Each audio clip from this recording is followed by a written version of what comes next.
हाँ सर। कहाँ तक पहुंचे?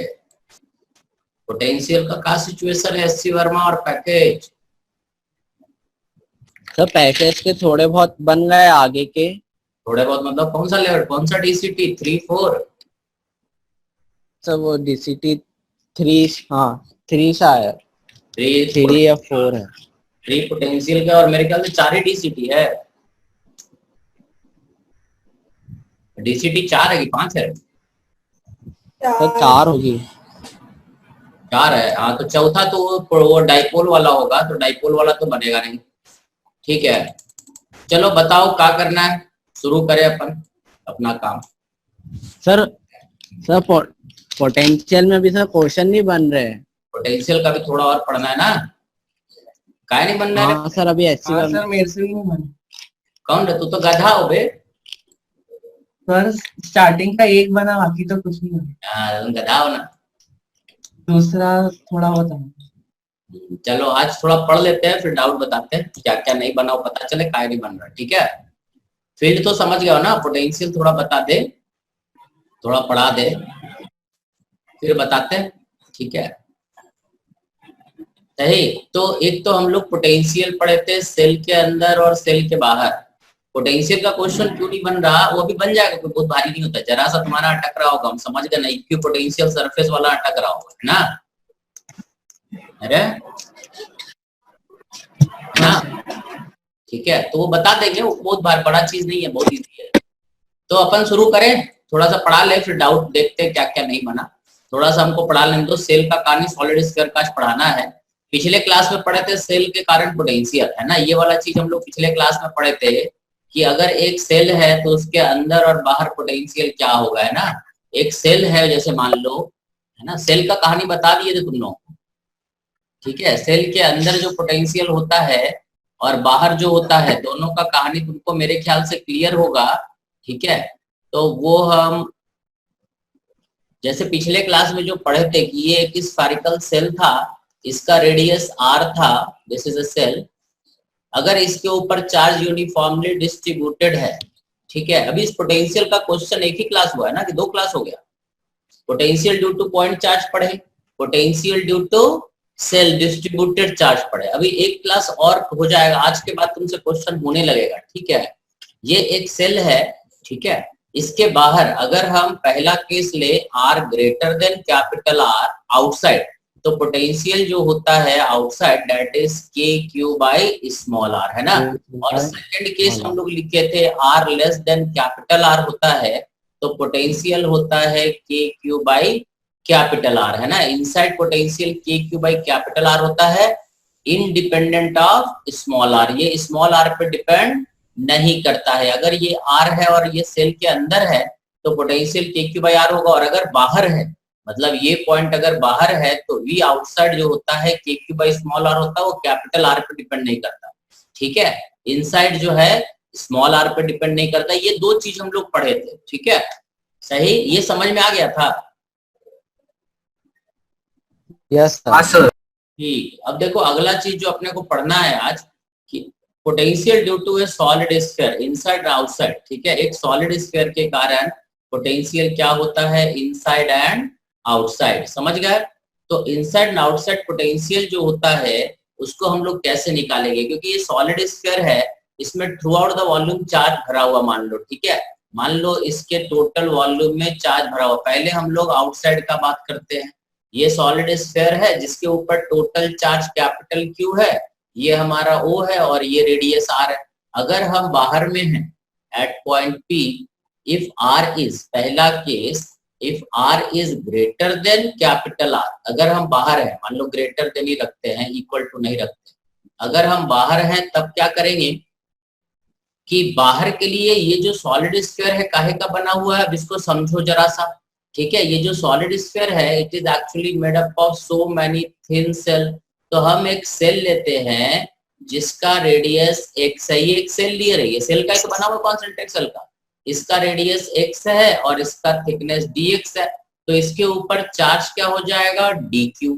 अब ये जो पॉइंट P है, अब हम इसको देख रहे हैं, सिर्फ इस सेल को देखेंगे जिसका रेडियस क्या है x।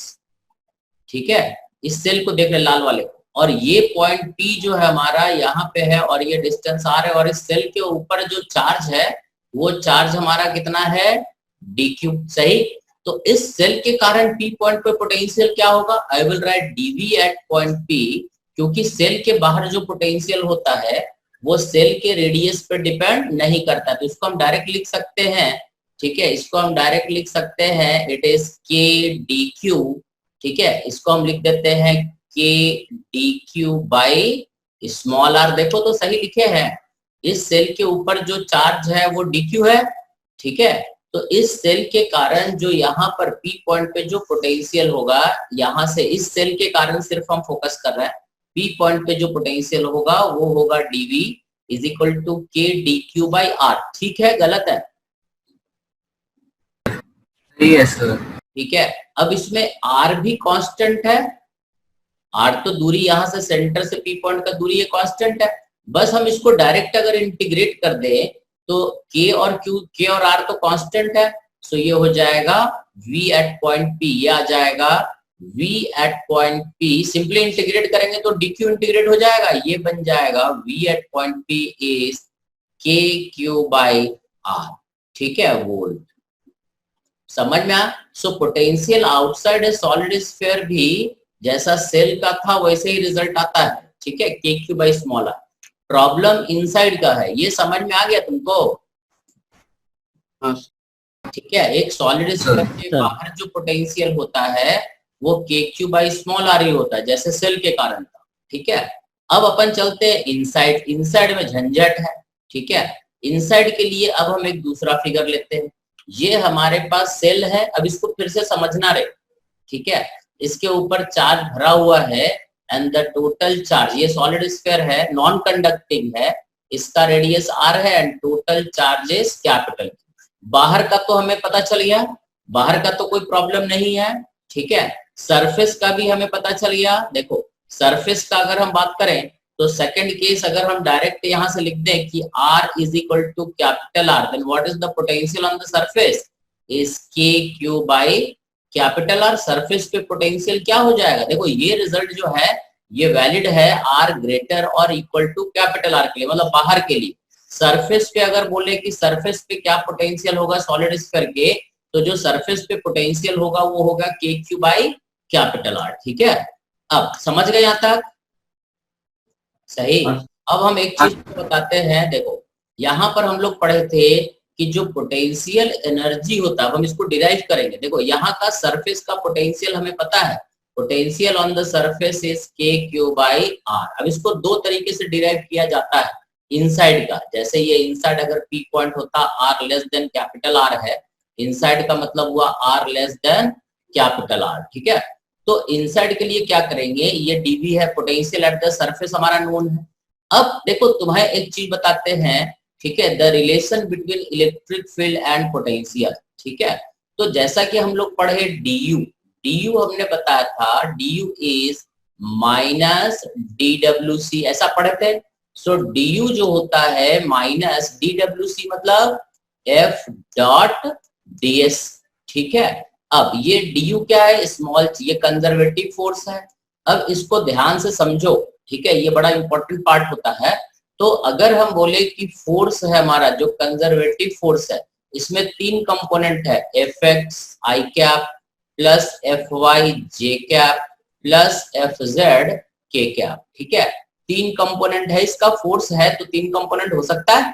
तो टोटल फोर्स जो है, मतलब जो कंजर्वेटिव फोर्स है वो है Fx i cap, Fy j cap, Fz k cap.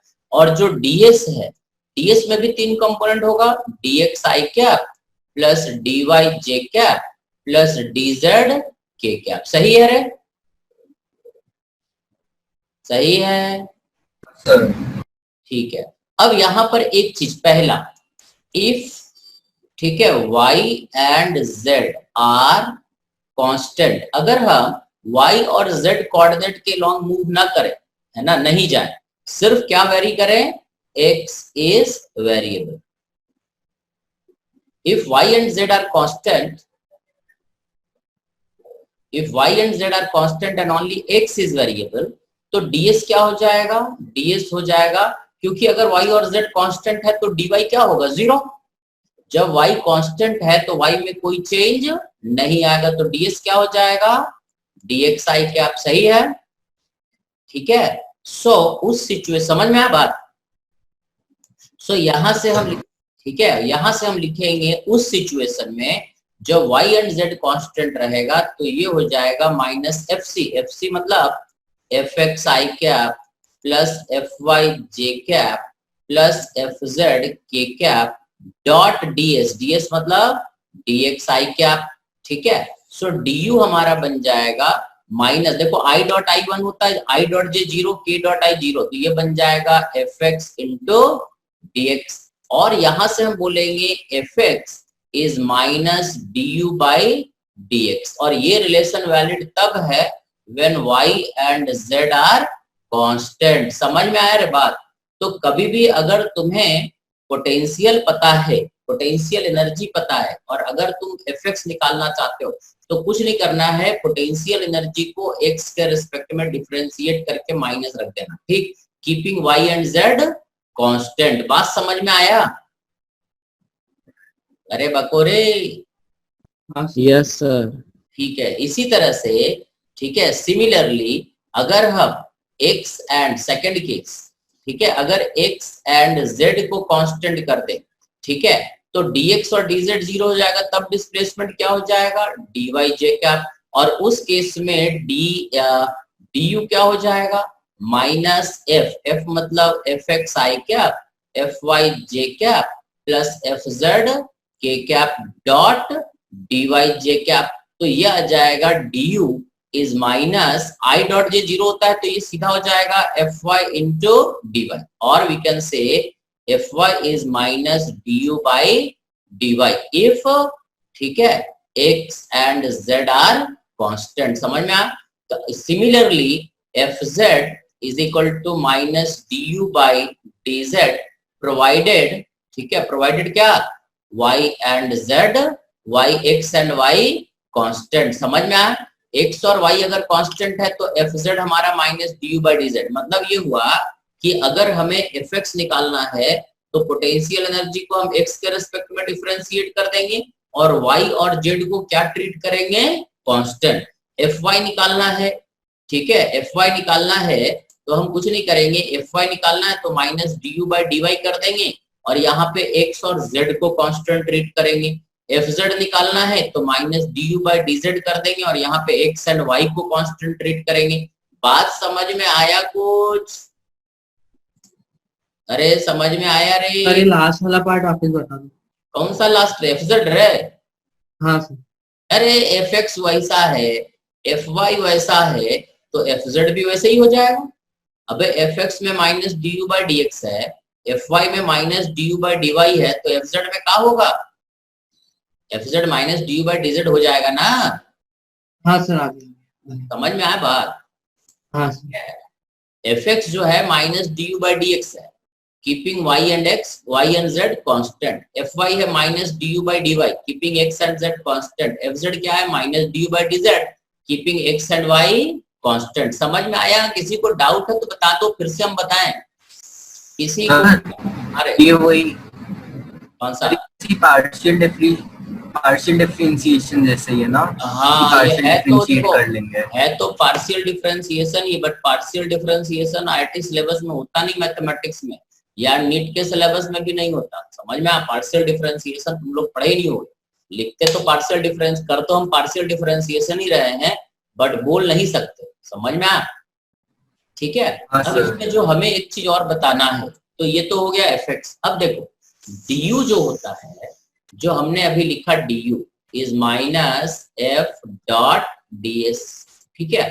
अगर हम इसको q से डिवाइड कर दे तो du इसको लिख सकते हैं du by q is equal to minus F by q dot ds, ऐसा लिख सकते हैं। सो ये हो जाएगा u बाई क्यू होता है dv, potential energy divided by charge, मतलब एक चार्ज को हमने 1 कूलम बना दिया तो ये क्या हो जाएगा dv, और f बाई क्यू क्या होता है, इलेक्ट्रिक फील्ड डॉट ds। सही। So dv is equal to e dot dx। इसका मतलब ये हुआ कि ex अगर निकालना है तो it is minus dv by dx, ठीक है, keeping y and z constant. इसी तरह समझ में आया शाश्वत? हाँ सर आगे। ठीक है, इसी तरह से अगर Ey निकाल, सॉरी, इसी तरह से अगर मान लो Ey निकालना है तो ये हो जाएगा minus dv by dy keeping x and z constant, ठीक है, समझ में आया, x और z को कांस्टेंट रख के। इसी तरह से अगर कभी Ez निकालना है तो it is minus dv by dz keeping x and y constant, समझ में आया। तो ये हो गया कि इलेक्ट्रिक फील्ड अगर पोटेंशियल दिया हुआ है या, है ना, अगर पोटेंशियल दिया हुआ है तो हम इलेक्ट्रिक फील्ड निकाल सकते हैं। Electric field along x axis, electric field along y axis, electric field along z axis, ठीक है। और हम लिख सकते हैं E is equal to Ex I cap plus Ey J cap plus Ez K cap. समझ में आ गया बात? हाँ सर। ठीक है, सो दो चीज है, अगर पोटेंशियल एनर्जी पता है तो Fx Fy Fz लिख सकते हैं, और अगर Ex Ey Ez निकालना है तो पोटेंशियल पता होना चाहिए, ठीक है। तो यहां से एक कंक्लूजन हमारा और निकला, ठीक है, कंक्लूजन ये निकला कि Er is equal to minus dv by dr, और dv is minus E dot dr, सही है, Er डॉट dr, ऐसा लिख सकते हैं। अब इसका यूज पहले अभी हम लोग करेंगे, ये चीज तो अभी बाद में करेंगे, अभी क्योंकि सॉलिड स्फीयर का पोटेंशियल आया तो ये इलेक्ट्रिक फील्ड और पोटेंशियल में रिलेशन तुमको समझ में आ गया, ठीक है। अब देखो, अगर x डायरेक्शन में इलेक्ट्रिक फील्ड जीरो है, ठीक है, x डायरेक्शन में अगर इलेक्ट्रिक फील्ड जीरो है मतलब dv बाई dx क्या होगा, जीरो, मतलब पोटेंशियल x डायरेक्शन में चेंज नहीं होगा, ठीक है, समझ में आया। अगर Ex जीरो है मतलब इलेक्ट्रिक फील्ड अगर x डायरेक्शन में नहीं है तो पोटेंशियल चेंज नहीं होगा। जिस डायरेक्शन में इलेक्ट्रिक फील्ड होता है उसी के अलोंग पोटेंशियल चेंज होता है, उसके परपेंडिकुलर डायरेक्शन में चेंज नहीं होता है, समझ में आया। जैसे मान लो कि अगर इलेक्ट्रिक फील्ड ऐसा है, ठीक है, और अगर हम इस डायरेक्शन में मूव करेंगे तो पोटेंशियल चेंज होगा, बट इस डायरेक्शन में अगर मूवमेंट करेंगे तो E डॉट ds क्या हो जाएगा, zero. E dot ds zero हो जाएगा मतलब पोटेंशियल क्या हो जाएगा, कांस्टेंट। तो यहाँ का पोटेंशियल, यहाँ का पोटेंशियल, यहाँ का पोटेंशियल, हर जगह का पोटेंशियल क्या रहेगा, कांस्टेंट, ठीक है। मतलब इक्विपोटेंशियल सरफेस पे इलेक्ट्रिक फील्ड परपेंडिकुलर होता है। इसीलिए हम तुमको बोले थे कि एक मेटल अगर ले लेते हैं, ठीक है, तो मेटल से इलेक्ट्रिक लाइंस ऑफ फोर्सेस कैसे निकलता है, परपेंडिकुलरली, क्योंकि मेटल का जो इलेक्ट्रिक फील्ड ये जो होता है ना पोटेंशियल, मेटल का पोटेंशियल क्या होता है, कांस्टेंट। मेटल का हर जगह पोटेंशियल क्या रहेगा, कांस्टेंट। तो ये मेटल का जो सरफेस है एक्चुअली ये होता है इक्विपोटेंशियल सरफेस, इसीलिए यहाँ से इलेक्ट्रिक फील्ड नॉर्मली बाहर निकलता है। समझ गए, ये हम बताए थे एक बार लॉजिक, और बोले थे कि आगे भी बताएंगे। याद आया रे? अरे याद आया? हाँ सर। Very good. समझ में आया क्यों इलेक्ट्रिक फील्ड जो है मेटल के परपेंडिकुलर ही होता है, क्योंकि मेटल का पोटेंशियल हर जगह कांस्टेंट होता है। मेटल के अंदर चार्ज होते ही नहीं है। मेटल के अंदर इलेक्ट्रिक फील्ड क्या होता है, जीरो। जहां इलेक्ट्रिक फील्ड जीरो होगा वहां का पोटेंशियल क्या होगा, if electric field is zero then potential is constant. समझ में आया? तो मेटल के अंदर हर जगह इलेक्ट्रिक फील्ड जीरो होता है, इसलिए मेटल के अंदर हर जगह पोटेंशियल कांस्टेंट रहता है। तो यहाँ का पोटेंशियल, यहाँ का पोटेंशियल, हर जगह का पोटेंशियल क्या है, सेम। इसीलिए electric field perpendicular to surface होता है। कई बार मेटल के सरफेस को इक्विपोटेंशियल सरफेस भी बोलते हैं। ठीक है, ठीक है, चलो अब ठीक है, छोड़ते अपन, यहाँ पहुंचते हैं कहाँ पे, सॉलिड स्फीयर के इनसाइड। ठीक है, सॉलिड स्फीयर के इनसाइड पहुंच करके अब अपन बात करेंगे। तो ये तुमको यू और ये सारा रिलेशन हम बता दिए, थोड़ा यहाँ जगह बना ले। ठीक है, ये जगह बनाने के बाद थोड़ा, ठीक है, बताते हैं कि अब हम क्या करें। 1 मिनट में जगह बन जाएगा, मिटता जरा धीरे रहिए। यहाँ तक समझ गए? अब सॉलिड स्फीयर के अंदर का पोटेंशियल निकालने का एक पहला तरीका जो हमने रिलेशन बताया, अब इससे क्या क्या किया जा सकता है वो भी तुमको समझाएंगे। ठीक है। देखो इनसाइड जब निकालना है तो क्या करेंगे, थोड़ा और मिटा लेते हैं, इधर जरूरत पड़ा जगह तो मिलेगा नहीं। अब देखो कि जैसे ये सॉलिड स्फीयर है ना, अब इसके अंदर अपने को पी पॉइंट का पोटेंशियल निकालना है। अब इसको ध्यान से देखो हम क्या कर रहे हैं, ठीक है। अब पी पॉइंट का जब पोटेंशियल निकालना है तो हम लोग क्या करेंगे कि सरफेस का पोटेंशियल तो हमें पता है, potential at surface is k q by r है, ठीक है। और हमने पढ़ा d v is equal to minus E dot d s, ऐसा पढ़ा, ठीक है। हमें क्या करना है, ठीक है, dv is equal to minus E dot d s, हमने ऐसे ही पढ़ा ना, ठीक है। अब इस सॉलिड स्फीयर के अंदर अगर हम यहाँ से x डिस्टेंस दूर है, मान लो ये x डिस्टेंस दूर है, सो what is the electric field at distance x is minus k q x by r cube. सही है, अरे सही है, इसका माइक खड़खड़ाने लगा रे, ठीक है। देखो सही, सो ये हो गया ex इज माइनस के क्यू बाई एक्स, ये सही है क्या, सही है।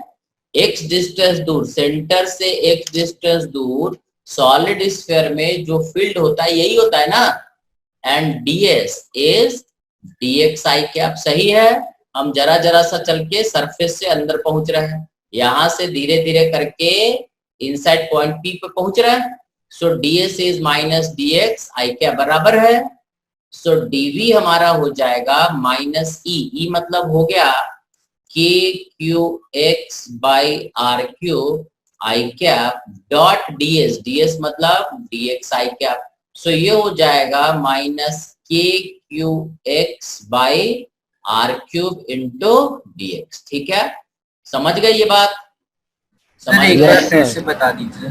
देखो एक सॉलिड स्फीयर के अंदर इलेक्ट्रिक फील्ड क्या होता है, electric field inside a homogeneous charge solid sphere, हम लोग गॉस लॉ से निकाले थे, तो इलेक्ट्रिक फील्ड क्या आया था, k q small r by r cube, यही आया था ना।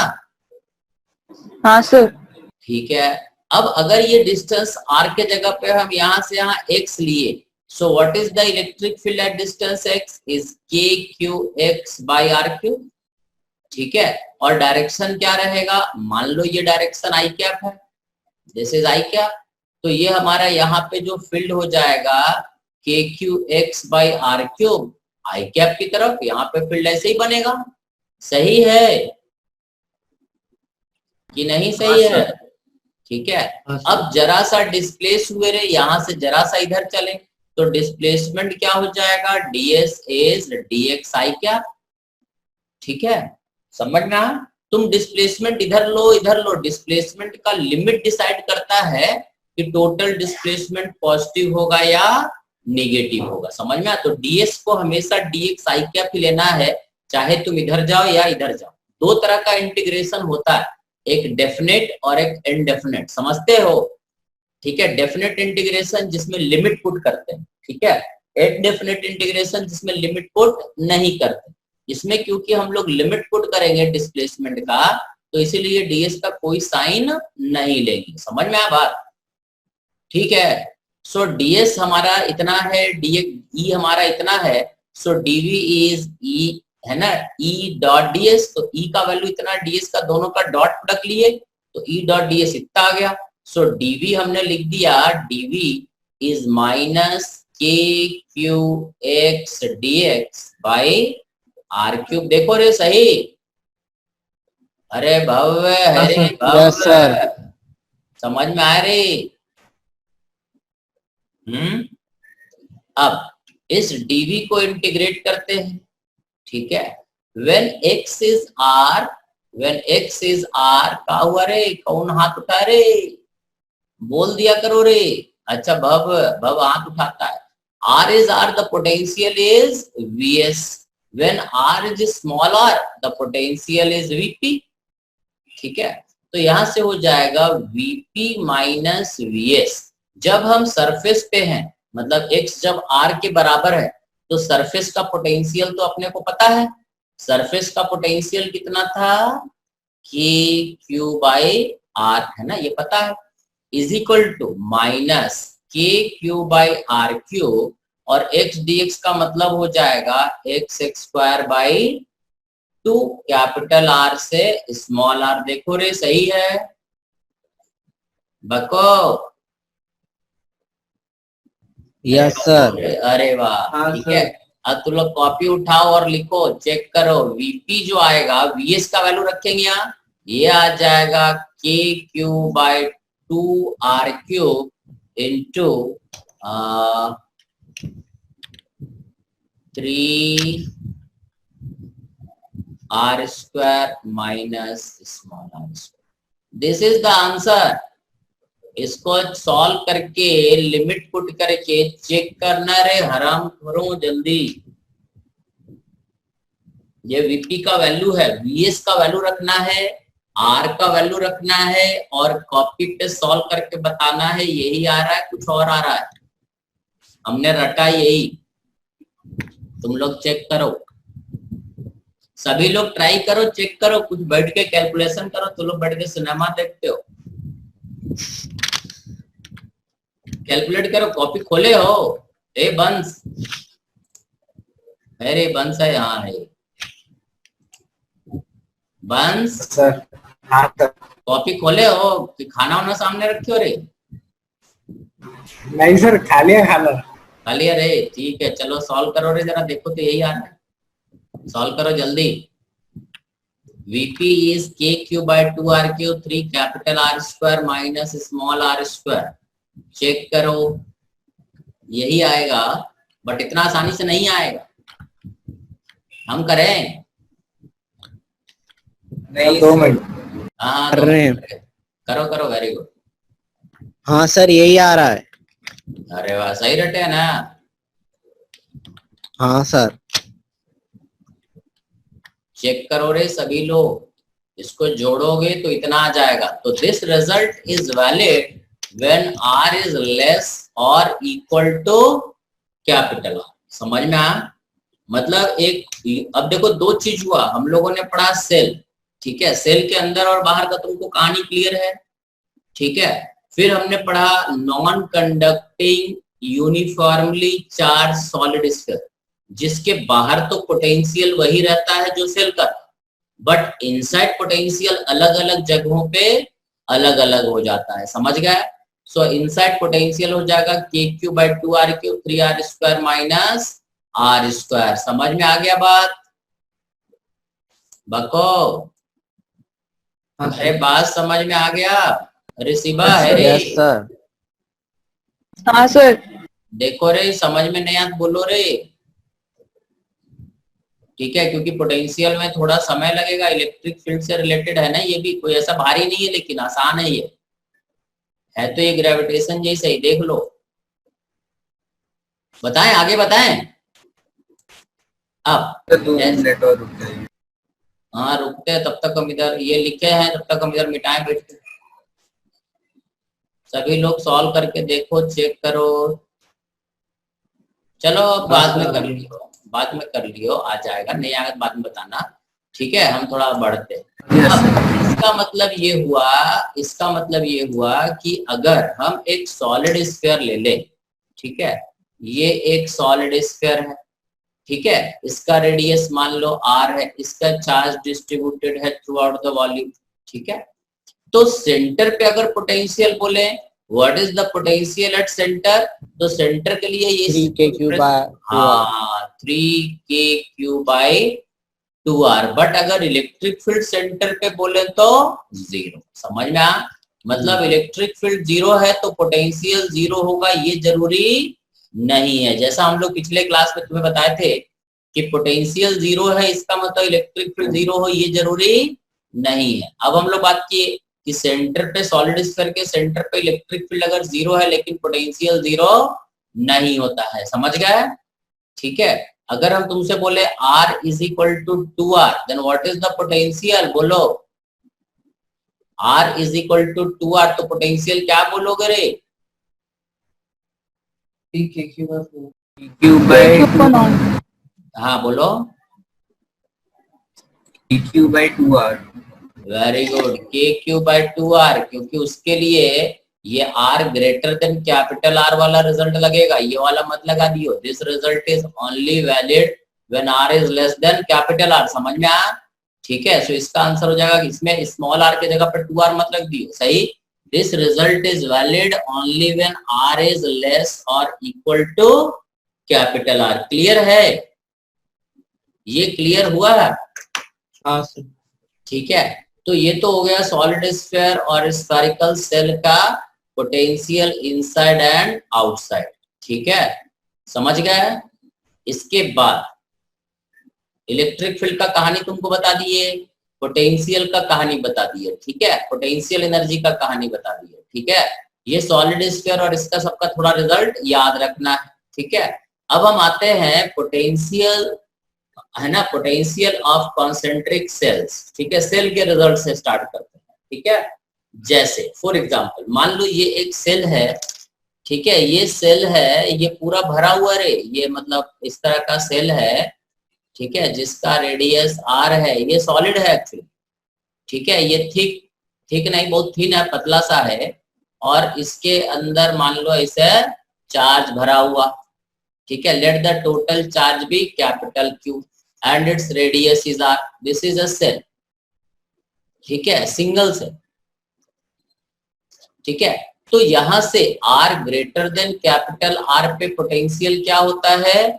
Outside KQ by R, and potential inside R less than capital R पे होता है KQ by capital R, and on the surface होता है KQ बाई कैपिटल R। ये क्लियर है? ये चीज हम लोग पढ़ चुके हैं, समझ में आ गया था? हाँ सर। है ना, इसमें तो हाँ, कोई सर। झंझट नहीं है। ठीक है, अब ये तो क्लियर है मेरे ख्याल से। ठीक है, इसके बाद अगला कहानी है जो थोड़ा टेढ़ा है। अगला कहानी ये है कि ये हमारे पास दो कॉन्सेंट्रिक सेल है। ठीक है, ये कॉन्सेंट्रिक सेल, एक का रेडियस r है और दूसरे का रेडियस, ठीक है, ये सेल है। समझ गए हो? ये हम बना नहीं रहे ज्यादा, इसमें ज्यादा नौटंकी नहीं करेंगे, बहुत टाइम खराब फालतू। ठीक है, ये थिक सेल है और ये भी एक थिक सेल है। समझ गए हो? ये भी एक थिक सेल है और ये भी एक थिक सेल है। दो कॉन्सेंट्रिक सेल्स हैं, एक का रेडियस a है। ठीक है, एक का रेडियस r1 है और दूसरे का रेडियस r2 है। इसके ऊपर हमने चार्ज दिया q1 और इसके ऊपर चार्ज दिया q2। चार सरफेस है, 1 2 3 और 4। याद है हम लोग चार्ज डिस्ट्रीब्यूशन चारों सरफेस पे पढ़े थे? हाँ सर। है ना? बोलो रे शाश्वत, पहला सरफेस पे चार्ज करे 0। 0। दूसरे सरफेस पे चार्ज रे शाश्वत q1। तीसरे Q1। सरफेस पे -Q2। -q1। Very good. और चौथे पे रे Q1 नहीं, Q2। सर फोर्थ सर्विस कौन सी? पाकिस्तान में जो है गधा कहीं का अच्छा हाँ, ये Q प्लस Q2 चाहिए। है, Q2 plus Q1। Plus Q2। यहाँ लिख दिए रे। ठीक है, ये चार्ज डिस्ट्रीब्यूशन तुम्हें पता है ना? अब देखो, इसमें पोटेंशियल, मेन इसमें चार्ज डिस्ट्रीब्यूशन हम पढ़ा चुके हैं। इसमें तुम्हें क्या करना है? पहला case, if r is less than capital R1, ठीक है, then you have to write the potential V1। मतलब इस स्फीयर के अंदर ये पॉइंट हमारा कोई 1 है, यहां से ये डिस्टेंस r है। तुम्हें बताना है what is the potential eight point 1। बोलो, what is the potential eight point 1, जो कि दोनों सेल के अंदर है। कहानी क्लियर है? हाँ सर। चलो हम बताएं या तुम लोग बता रहे हो? सर 2 मिनट बता रहे हैं। हाँ बताओ। ये थिक सेल है ना, मतलब थिकनेस करीब करीब बहुत कम है। समझ गए ना? ये फोटो बहुत ज्यादा हम इसमें बना नहीं पाए, और अभी ऑपरेटर भी नहीं, कुछ बनता उनता है नहीं। जितना हम बना सकते उतना बना के बता रहे। ठीक है, ये हमारा सेल है। हाँ, व्हाट इज द पोटेंशियल? हाँ एक मिनट, लिख रहे बोलो रे जरा। V1 इज इक्वल टू, बोलो KQ2/R2 KQ2/R2 plus KQ1/R1. Very good, KQ1/R1, very good. ठीक है, ये R छूट गया यहाँ, वेरी गुड, समझ में आ रहे हैं? ये सही बोला है गधे ने। ठीक है, it is KQ1/R1 plus KQ2/R2। ठीक है, क्योंकि ये जो पॉइंट है इस सेल के अंदर है, तो इस सेल के कारण यहाँ का पोटेंशियल KQ/R1 होगा, और ये पॉइंट बड़े वाले सेल के अंदर भी है, तो बड़े वाले सेल के अंदर भी पोटेंशियल के अंदर तो पोटेंशियल R1 R2 पे डिपेंड करता है, स्मॉल r पे डिपेंड करता ही नहीं है। So potential at point 1 is KQ1/R1 plus KQ2/R2। Clear है कि दिक्कत है? ये समझ में आया रे? अब देखो कि जो तुमने चार्ज डिस्ट्रीब्यूशन बताया तो सही है, वो तो बता चुके हैं। तो V1 जिसको डाउट रहेगा बोल देना। इसी तरह से ये वाला अगर हम तुमसे बोले कि सेकंड सरफेस का चार्ज क्या होगा, ठीक है, तो सेकंड सरफेस का चार्ज है ना, सॉरी इस स्फीयर का पोटेंशियल, ठीक है, तो इस स्फीयर का पोटेंशियल हम क्या लिख सकते हैं? समझ में आ गया है यहाँ तक? सर अभी आपने क्या बोला? हमने ये बोला कि ये पोटेंशियल ये R लेस और इक्वल टू तक के लिए वैलिड है। ठीक है, R लेस देन हो या इक्वल टू हो तब तक ये वैलिड रहेगा। क्लियर है?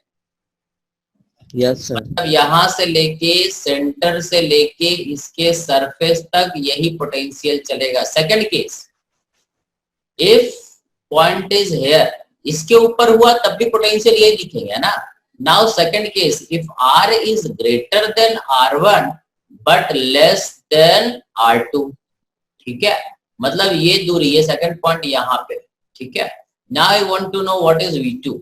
ये यहां से ये जो दूरी है ये वाला R, ये वाला, ठीक है, यहाँ का पोटेंशियल निकालना चाहते हैं। ठीक है, तो अब हम क्या करेंगे, ये रिजल्ट जो होगा greater than R1 but less और इक्वल टू R2 तक के लिए वैलिड रहेगा। बोलो रे,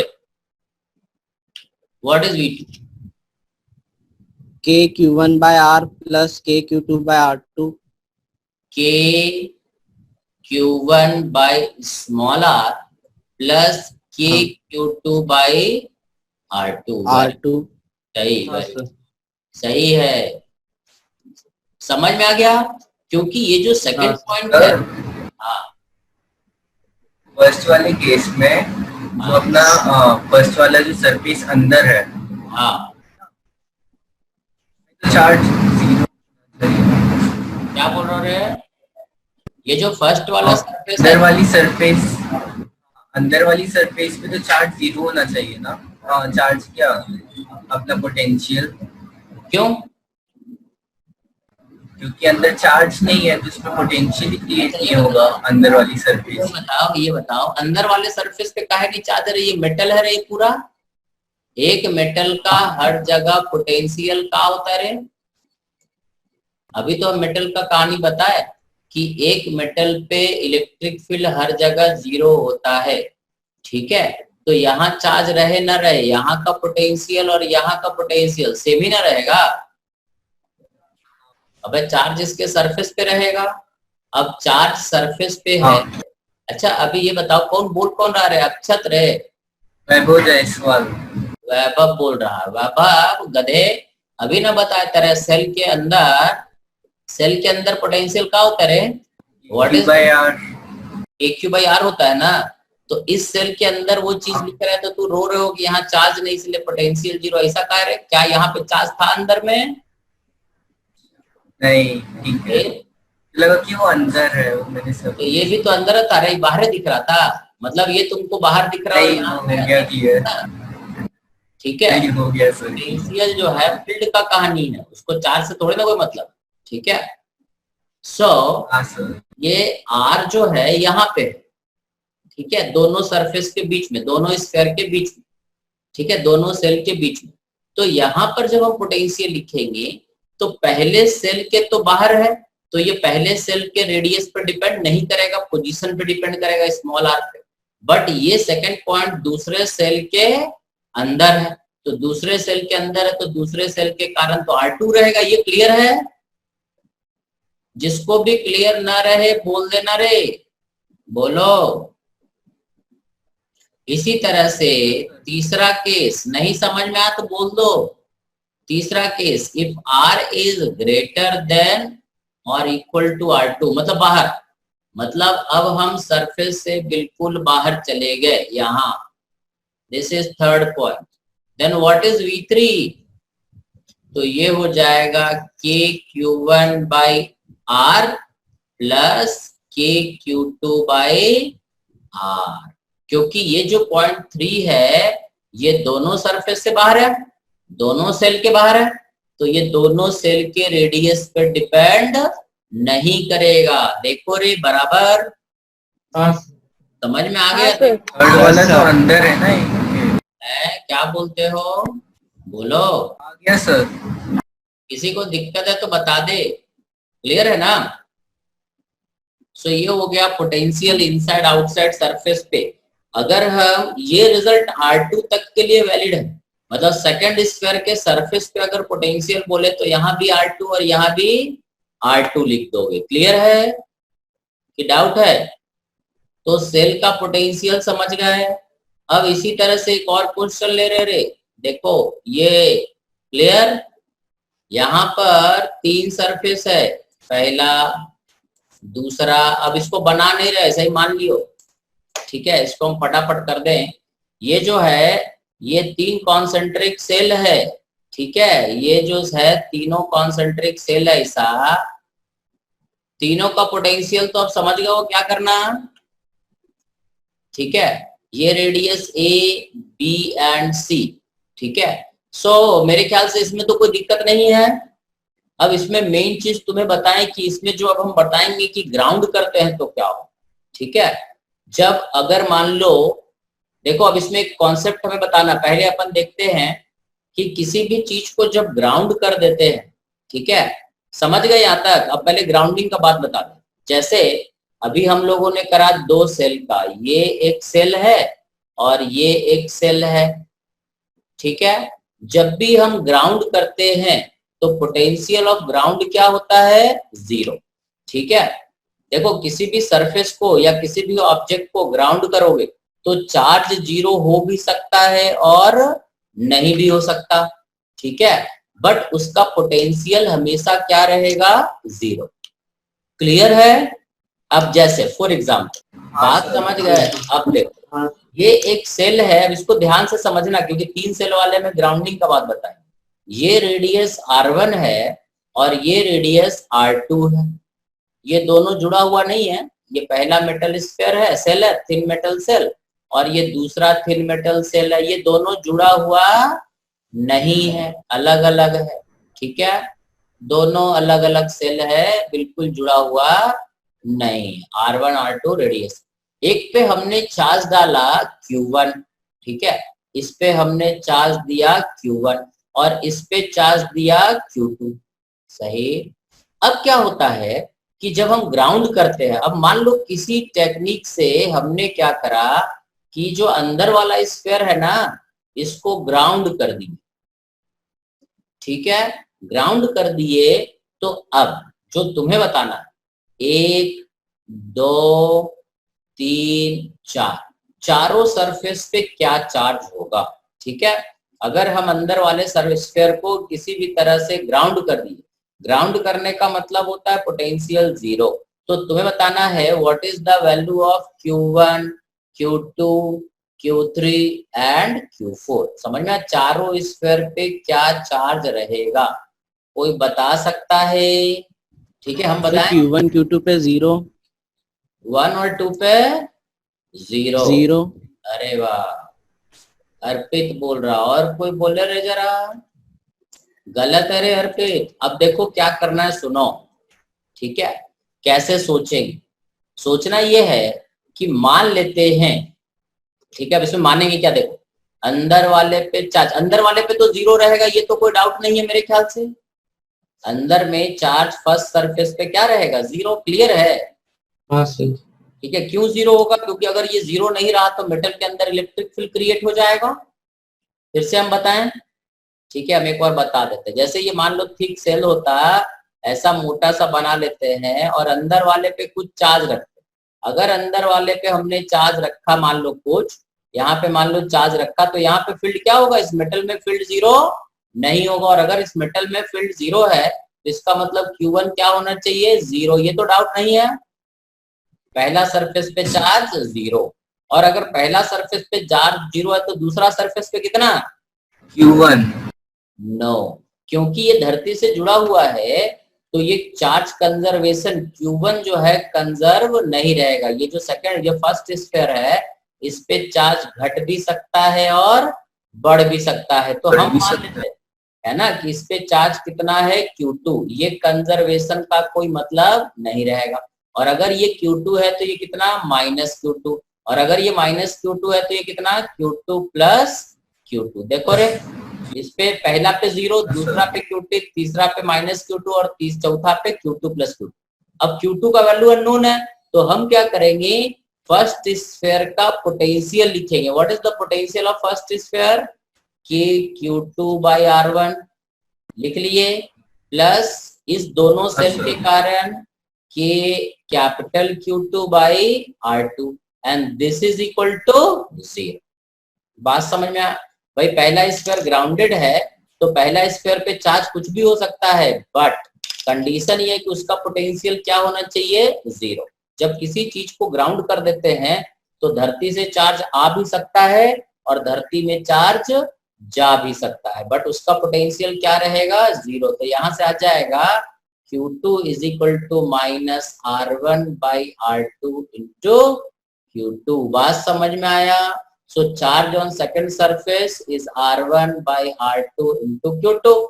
थर्ड सरफेस माइनस R, अब ये माइनस होगा, ये प्लस हो जाएगा, R1/R2 into Q2। और fourth surface it is Q2 1 minus R1/R2।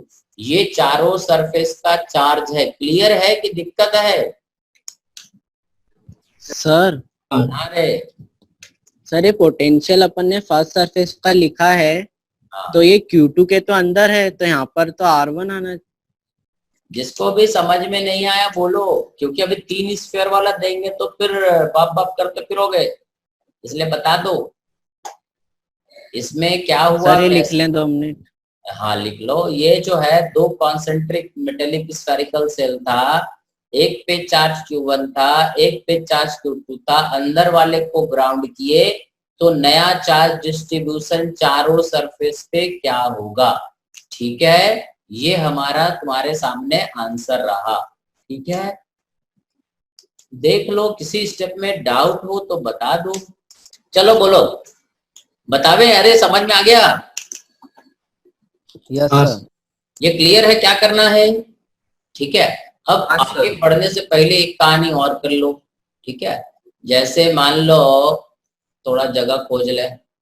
ठीक है, देखो ये हमारे पास, ठीक है, दूसरा क्वेश्चन, ये हमारे पास एक स्फीयर है। ठीक है, ये एक स्फीयर है, कंडक्टिंग है, मेटल है ना, स्फीयर बोलेंगे मेटल रहे। और ये एक दूसरा स्फीयर है, ये भी मेटल है। इसके ऊपर चार्ज 4Q है। ठीक है, इसका रेडियस 2R है और इस पे चार्ज Q है और इसका रेडियस R है। कहानी समझ गए? 2 मेटल स्फीयर है, मेटेलिक स्फीयर है, तो मेटल में चार्ज कहाँ रहेगा? सरफेस पे। ये दोनों बहुत, है ना, बहुत दूर दूर है। ठीक है, अब एक एग्जांपल ले रहे हैं हम, मतलब इसमें पोटेंशियल से रिलेटेड हम लोग बात कर रहे हैं। एक बड़ा स्फीयर है, एक छोटा स्फीयर है। इन दोनों स्फीयर को एक कंडक्टिंग तार से इससे जोड़ दिए गए। ठीक है, समझ गए? इस दोनों स्फीयर को कंडक्टिंग तार से जोड़ दिए।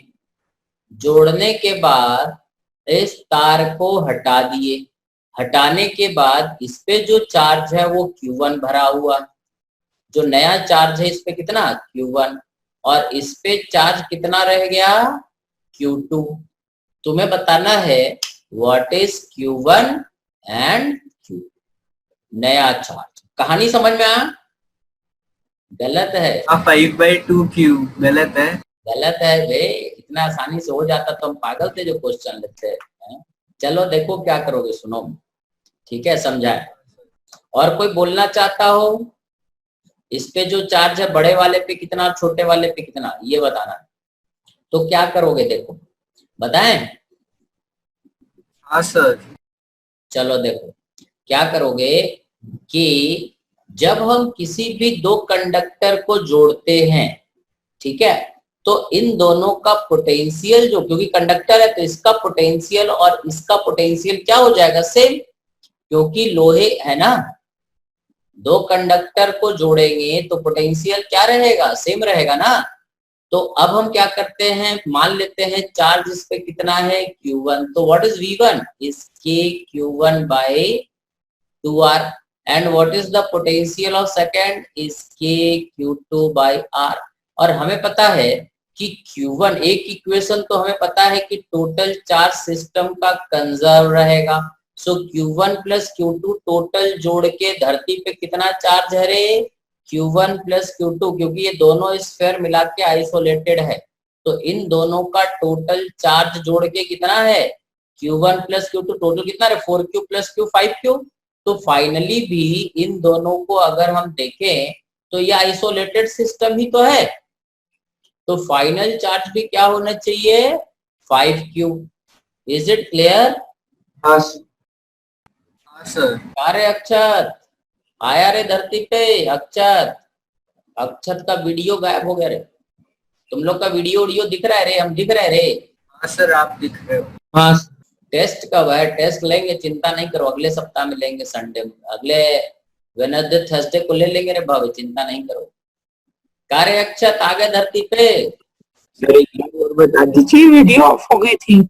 हाँ वही, कुछ नहीं पढ़ा है, बस ये बताए हैं कि ये जो दोनों स्फीयर है इन दोनों का टोटल चार्ज जोड़ के क्या है, 4Q प्लस Q कितना हो गया, 4Q प्लस Q कितना हो गया रे, 5Q। तो ये तो जोड़ के कंजर्व ही रहेगा, और क्योंकि दोनों को हमने तार से जोड़ा तो इसका पोटेंशियल और इसका पोटेंशियल क्या रहेगा, सेम। तो हम क्या करेंगे, V1 और V2 हमने लिख दिया और V1 और V2 को बराबर कर देंगे। समझ में आया बात? तो इसका पोटेंशियल समझ में आ रहे, तो पहला स्फीयर का पोटेंशियल है K-Q1 by 2R, तो यहाँ लिख देते हैं K-Q1 by 2R must be K-Q2 by R। K और R खा गए रे, सो Q1 is equal to 2Q2, ये Q1 का वैल्यू यहाँ रख देंगे तो क्या हो जाएगा, 3Q2 is equal to 5Q। So Q2 कितना हो जाएगा, 5Q by 3, सही लिखे हैं। और Q2 अगर 5Q by 3 है तो ये हो जाएगा 10Q by 3। समझ में आया? This is the answer. समझ में आया कैसे किए?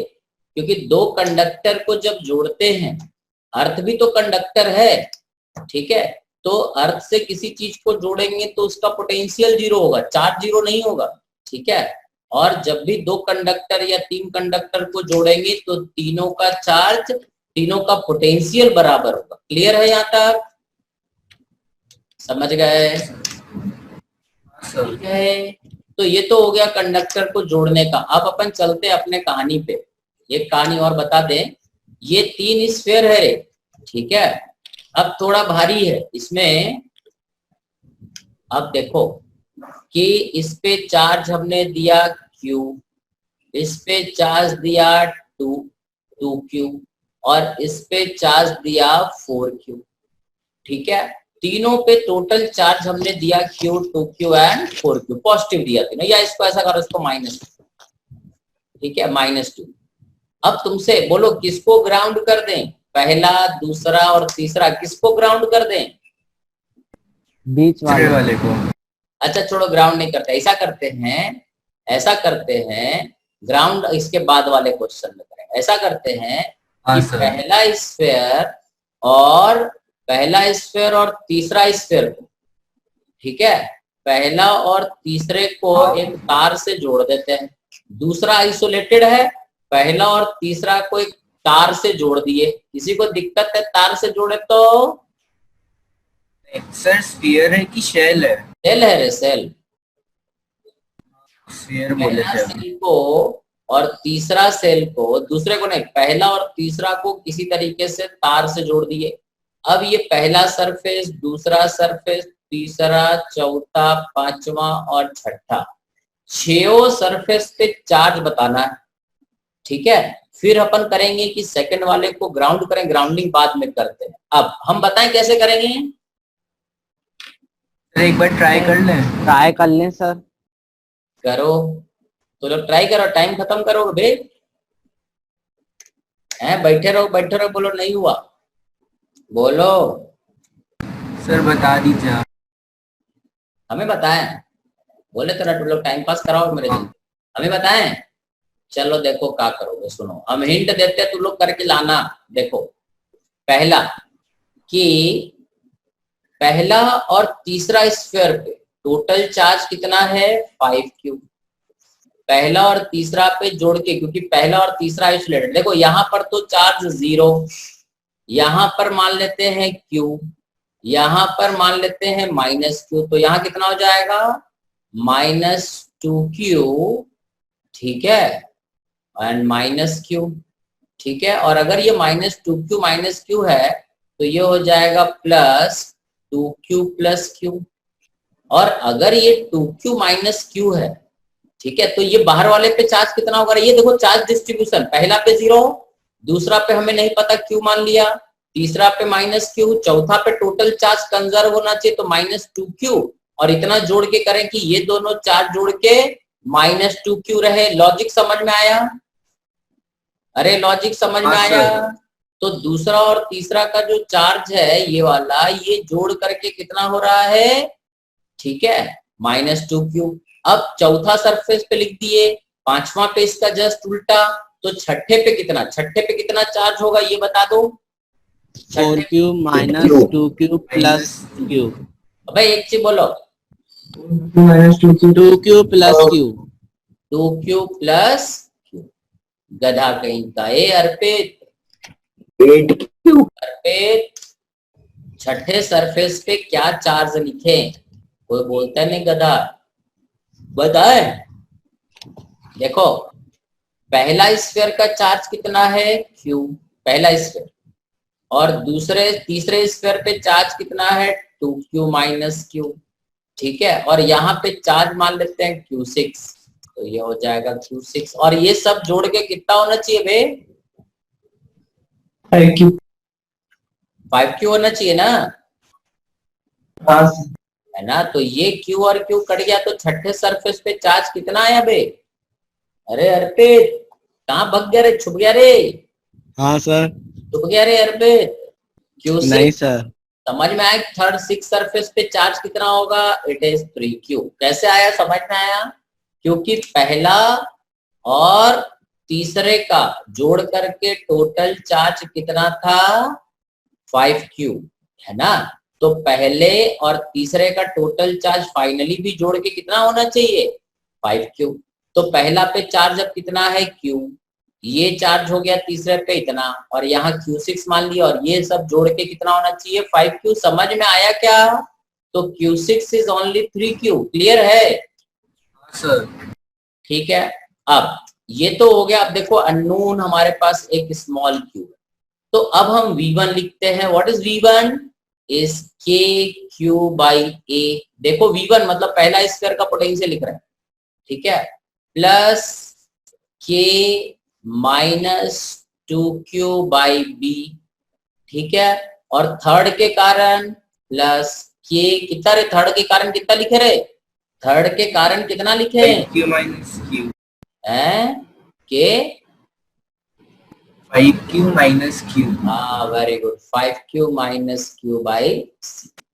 ठीक है, ये हमारा लिखा जाएगा कि इस पे टोटल चार्ज जो जोड़ के है वो 2Q और -Q + 3Q है, सही।